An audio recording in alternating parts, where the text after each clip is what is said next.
The following program is the work of the broadcast students of the British Columbia Institute of Technology. BCIT magazine features news stories from around the Lower Mainland which were produced over the last week. Responsibility for the content of the show rests completely with the students and their instructors.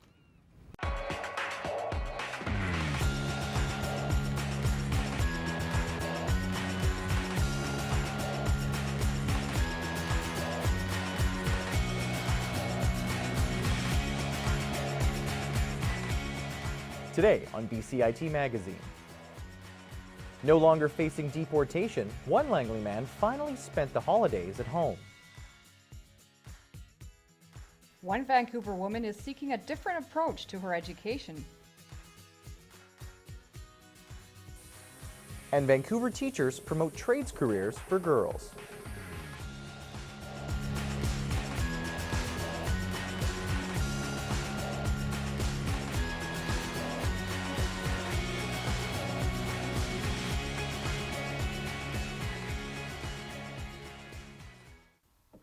Hello, and welcome to BCIT Magazine. I'm Mitchell Flan. And I'm Sally Barber.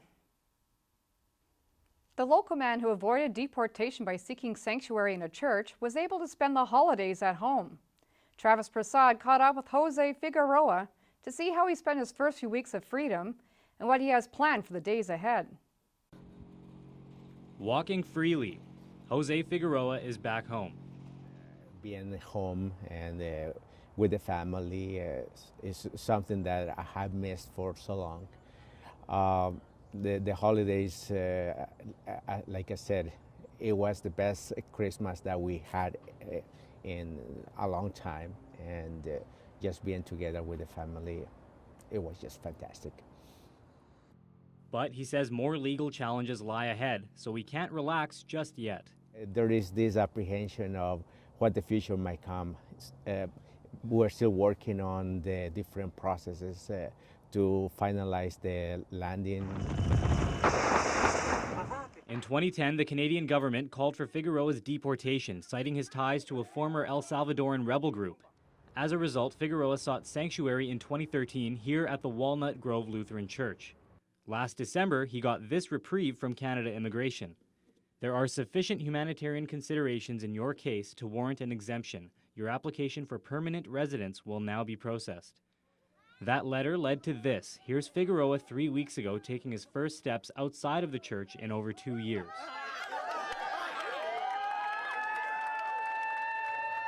It was a thrill to be able to hear, after we had worked so hard and for so long, that he should be set free. And since those steps, Figueroa spends as much time outdoors as he can.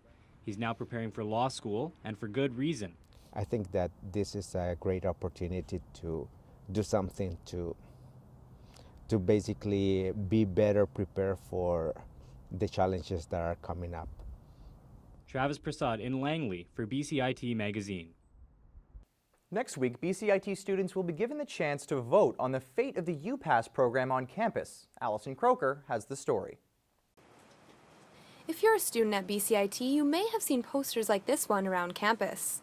The BCIT Students Association has called a transit referendum letting students decide the future of the UPass program on campus. Every couple of years, our UPass contract with TransLink gets renewed.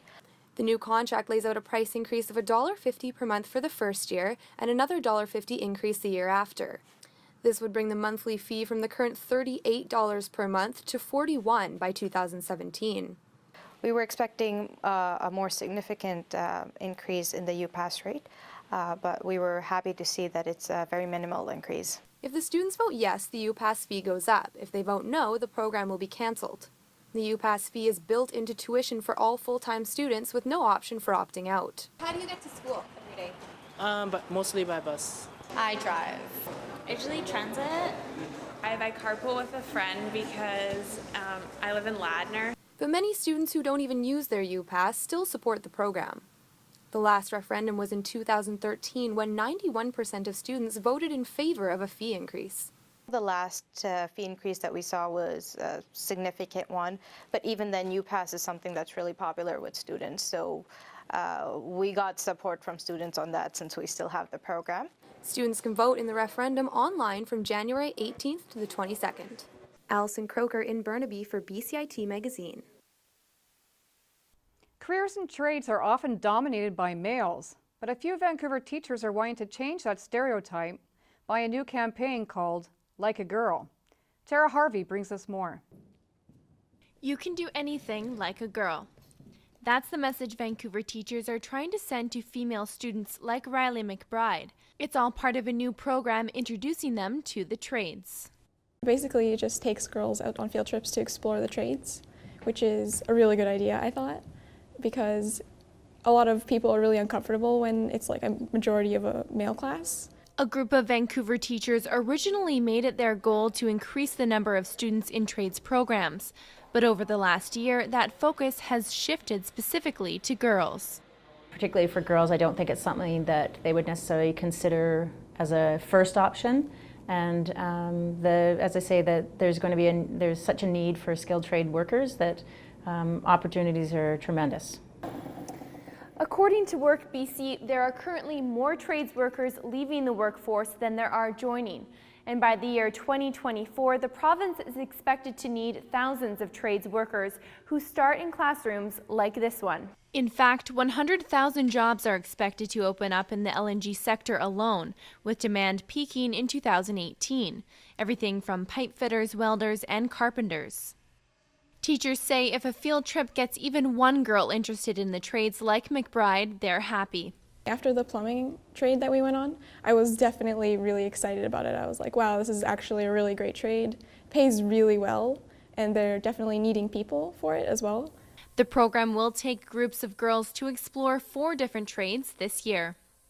Tara Harvey in Vancouver for BCIT Magazine. We are now joined by our reporter, Tara Harvey. So, Tara, how many trades workers will be needed in BC in the coming years? Well, the provincial government is predicting 1 million job openings in the trades by the year 2024. And as I said, 100,000 of those jobs are coming from the LNG sector alone. So with this program, they really want to encourage girls to get involved and show them that there are lots of viable options for careers and many, many jobs out there. What trades jobs will be in demand? Well, on the Work BC website, there's a list of the top 10 LNG jobs that will be in the highest demand in 2018.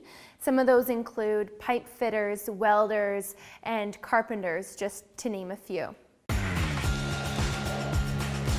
Coming up next on BCIT Magazine, a new room at BCIT helps students relax between classes. And Rec Services announces new ways for students to stay active. The most rewarding thing for me has been the relationships I developed in the program, both with instructors and classmates. My sense of confidence has never been higher. I mean, this program's offered great opportunities to be in real world, real industry situations, and being in those moments and knowing I can contribute, I can do this. It's exciting to be in this industry and to meet lots of great people and to make amazing friends. BCIT broadcast and online journalism, realizing your potential. The most rewarding thing for me has been the relationships I developed in the program, both with instructors and classmates. My sense of confidence has never been higher. I mean, this program's offered great opportunities to be in real world, real industry situations, and being in those moments and knowing I can contribute, I can do this. It's exciting to be in this industry and to meet lots of great people and to make amazing friends. BCIT broadcast and online journalism, realizing your potential.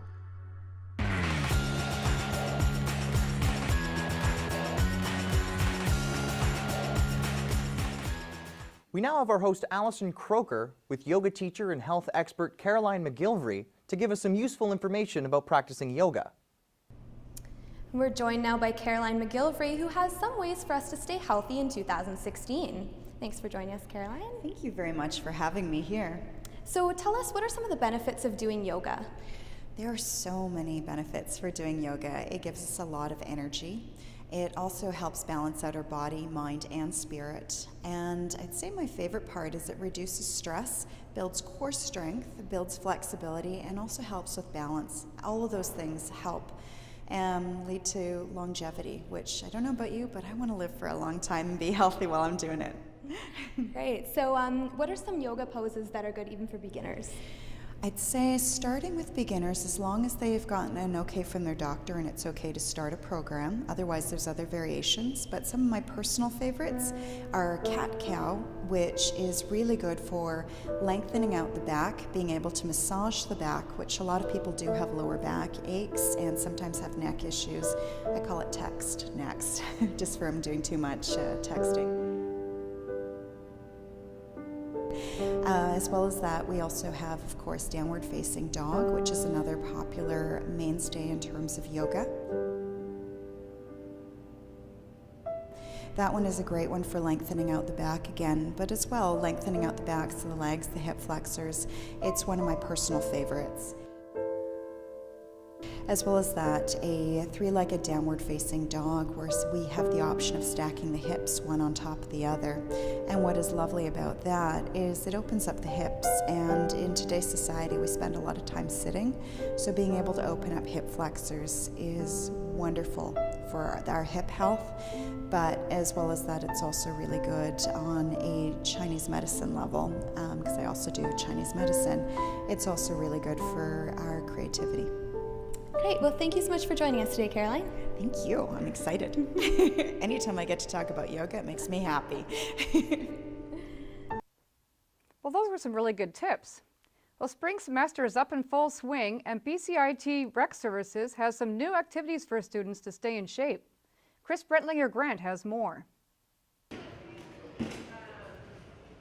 20-year-old Jared Federsoff can't get enough of the mini basketball hoop. He plays regular basketball as well, but this machine has captured his heart. The hoops are one of the activities this spring that students can try for the first time.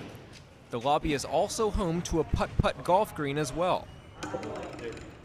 Students can sign up for their favorite intramural sports like volleyball and floor hockey, though they'll also have some brand new sports to enjoy. Rec Services put a poll out to students asking what they'd like to see in 2016. Things like races, like we're thinking about making like a run club. And so a lot of the races and stuff happen in the spring. I'm really excited about flag football and rugby coming this semester and potentially into the summer as well. And this is something where students can get together, for example, on the Wednesday afternoon out on the field when there's some light after their classes. Jared thinks that's a great idea. Yeah, if they were to sign up with rugby, I mean, I'd be for sure playing it. And if it was like a weekly thing, maybe 3 days, 4 days a week, I'd definitely play.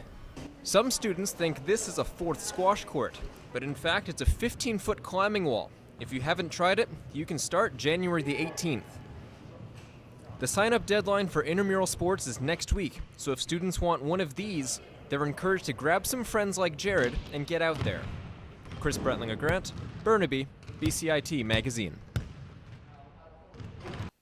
Students are back in school after the winter break and getting ready for another stressful term at BCIT. But getting a break this time might be a little bit easier thanks to the Student Association. Our reporter Estefania Duran has more on the school's efforts to help students unwind. Listen. That is how quiet it is inside the new nap room at BCIT. The room opened this week, and within 5 minutes of opening, students were going in to take a quick nap. And there's 10 spots and 10 beds, and it's listed on the booking system. So students are supposed to take note of which bed they've booked, and then they're supposed to get the corresponding bed space and the corresponding locker. The room has lockers assigned to each bed, so students can keep their valuables safe while they take a nap. They also offer pillows to students who can grab a clean cover before using them. I decided to come today because I barely got any sleep last night because I was doing a lot of accounting homework and it's my break, so why not take a nap and, be energized for my next class. BCIT has been planning this room for a while after seeing a need for it. It's because we see students napping all over campus in all different buildings. And a friend of mine actually came up to me and said, he's sleeping in a chair, and he said, it'd be really great if we had a nap room here. And I'd been thinking the same thing. Students are excited, but not everyone is sure if they would use it. I think it's a good idea, but I don't think I'd be using it. I think it's a great idea in that sometimes students definitely come sleep deprived to school, so then it's definitely a good addition to BCIT. I think it's cool BCIT is following the trend of napping rooms at post-secondary schools, but I personally wouldn't use it myself. Although the napping room is inside a racquetball court for now and looks very simple, if it becomes popular, that could change. We have to evaluate the use of this room first, and then once we have that data to back it up, then we can say this room is really popular.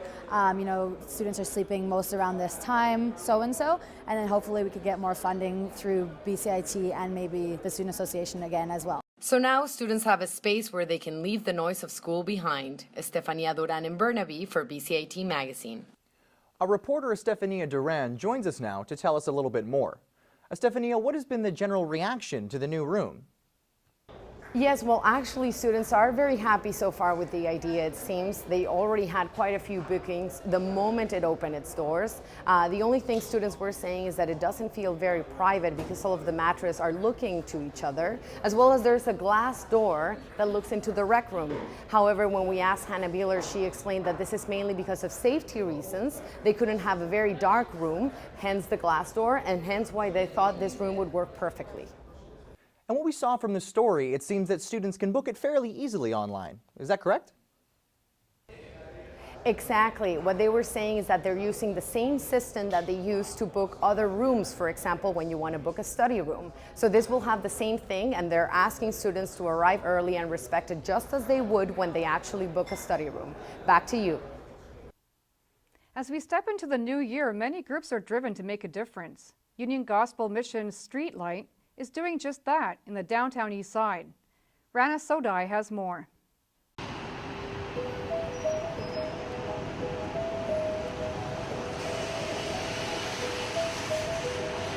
People show you their brokenness really, really quickly and really easily, and that vulnerability is, I think, a really cool thing because it creates this space for relationship that is really rare, that I think everyone on my team kind of craves, and I think that's why we come here.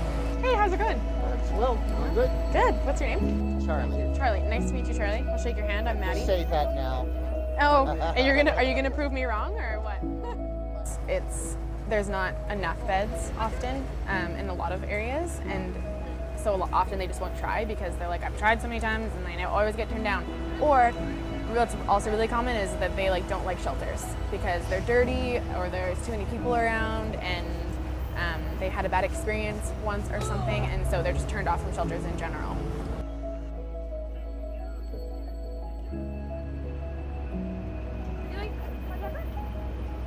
Do either of you guys want some more chocolate? Yeah? Thank you. You're so welcome. I've been homeless down here for 12 years. I've been in the downtown east side for approximately 14. Out of those 14 years, I've had 2 years housing. Since that time, it was basically like I had to wrap my head around getting off the streets, and that whole mentality of being on the streets is something you can never get rid of in your entire. It's hard to shake that kind of feeling. We hear stories like this every day from all sorts of different people who are in the downtown east side, need a place to stay. There's a severe shortage of affordable housing in Vancouver. When it's like this, especially at night when the temperature drops even more, people can be quite angry by the fact that they're always cold and they're always wet. As much as they can be angry and upset, they also sometimes are pretty excited to see us.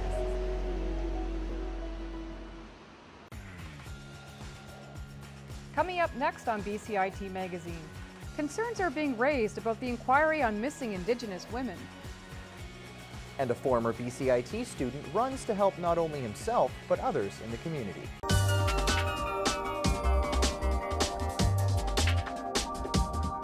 I chose BCIT because I know that all the programs are very hands-on. We have our own radio station, it's one of the best programs that I've ever heard of. I am starting a job on Monday, so confidence is high. Honestly, I didn't think it was going to be this fun.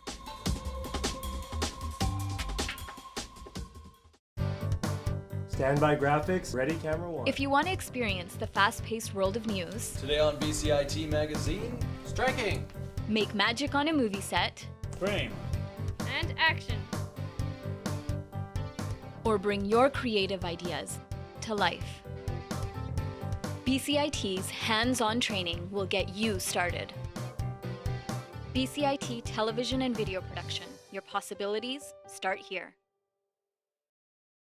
If you're into performing arts, check out the Push Festival in Vancouver from January 19th to February 7th, showcasing critically acclaimed international, local, and Canadian artists. Check out pushfestival.ca for more details. Check out Tusaname, the city before the city. The exhibition runs daily from 10 a.m. to 5 p.m. at Musqueam First Nations, UBC's Museum of Anthropology, and the Museum of Vancouver. The exhibits will be on display until January 24th. Canada's largest food festival, Dine Out Vancouver, is back running from January 15th to the 31st. Choose from a variety of culinary options and dining experiences, and make sure to go to dineoutvancouver.com for restaurant prices and details. What better winter activity in Vancouver than to bring your friends, family, or significant others skating at Robson Square? The ice is open daily to the public until February 28th. Skates are free or rentals are $4. Enjoy the live music and warm up with hot chocolate or warm apple cider. A pre-inquiry meeting on missing and murdered Indigenous women is going to be held this week. And one downtown Eastside activist group is already raising concern. Our reporter Lena Tanahara has more.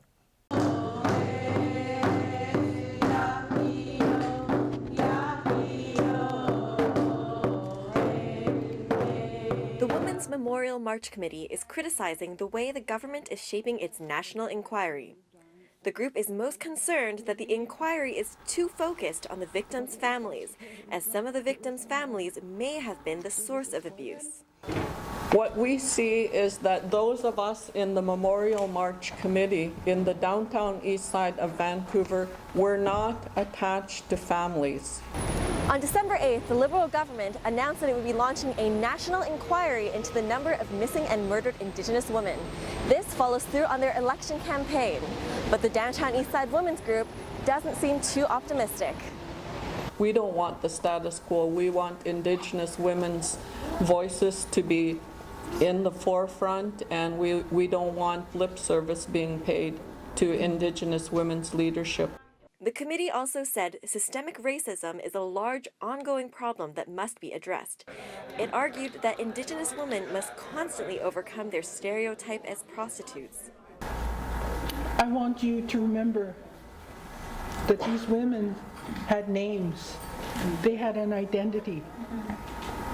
They mean something to us. Since 1980, there have been over 1,000 missing and murdered Indigenous women, many from Vancouver's downtown east side.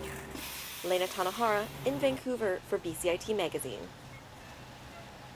A Vancouver woman is hoping to be headed on a trip of a lifetime this spring, all in the name of her education. Alison Croker has the story. Coming off the plane, I had no game plan. Nicolina Nolan reads her travel journal to reflect on her past adventures as she gears up for a trip of a lifetime. Well, hopefully. I feel like I could win, for sure, and that's a really amazing feeling. What she's talking about winning is an all-expenses-paid trip to all 50 of the European countries. And who will be footing the bill? Global Degree. Global Degree was started in Vancouver. The goal is to go to every single country in the world. It's a concept and web series that follows 3 travelers who hope to visit all 193 countries in just 3 years and document the entire experience. If Nolan wins the contest, she will join them for the European leg of the journey. The message behind all this? Travel provides life experience that is just as valuable as a formal education, a concept that Nolan firmly believes in.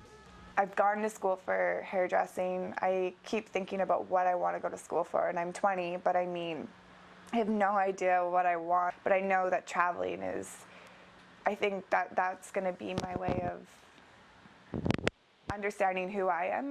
But what will a global degree really look like on a resume? In North America, a lot of employers still would like to see formal education, but if you have travel experience, I think that sets you apart. If you have travel experience alone but not formal education, you really have to be good at selling yourself that way. The winner will be announced in March, and until then, Nolan will continue her daily routine, which includes a lot of playtime with her cats. You broke it. But win or lose, Nolan says she's been inspired just by the act of applying. I made a promise to myself that day, March 15th, if I don't win, I'm booking a ticket one way somewhere. Alison Croker in Vancouver for BCIT Magazine. A recent BCIT grad has decided to start running for his problems rather than from them. Our reporter Estefania Duran has more on what motivated him to start running for mental health. Imad Agahi never thought of stress as something that affected his life, but a few weeks ago everything changed. I think I experienced a little bit of separation from my family because I moved away, taking on responsibility, taking on the adulthood really. I think those things kind of led to what I think was kind of like a, overpouring of stress of some sorts. He found running help, so he decided to help others. He started his website, Go Where Stress Can't Follow, to track his journey. For every kilometer he runs, he'll donate $1 towards mental health.